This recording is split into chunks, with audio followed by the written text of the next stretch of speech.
Laupias samarialainen.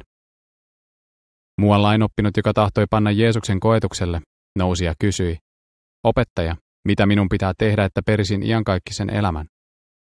Jeesus sanoi hänelle, mitä laissa on kirjoitettuna, kuinka sen luet? Hän vastasi, rakasta Herraa sinun Jumalaasi, kaikesta sydämestäsi ja kaikesta sielustasi, kaikella voimallasi ja kaikella ymmärrykselläsi, ja lähimmäistäsi niin kuin itseäsi. Jeesus sanoi, oikein vastasit, tee se, niin saat elää. Mutta mies tahtoi osoittaa olevansa vanhurskas ja kysyi Jeesukselta, kuka sitten on minun lähimmäiseni?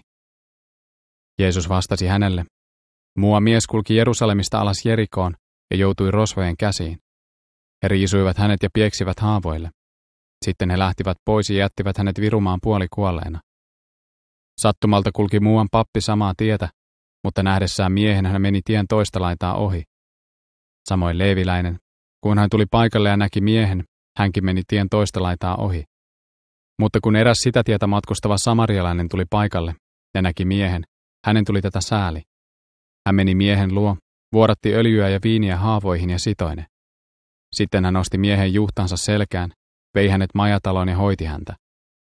Seuraavana aamuna hän otti esiin 2 denaaria, antoi ne majatalon isännälle ja sanoi, pidä hänestä huolta, ja jos sinulle koituu enemmän kuluja, minä maksan ne sinulle palatessani.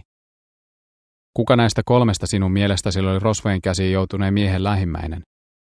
Lainoppinut vastasi, se, joka osoitti hänelle laupeutta.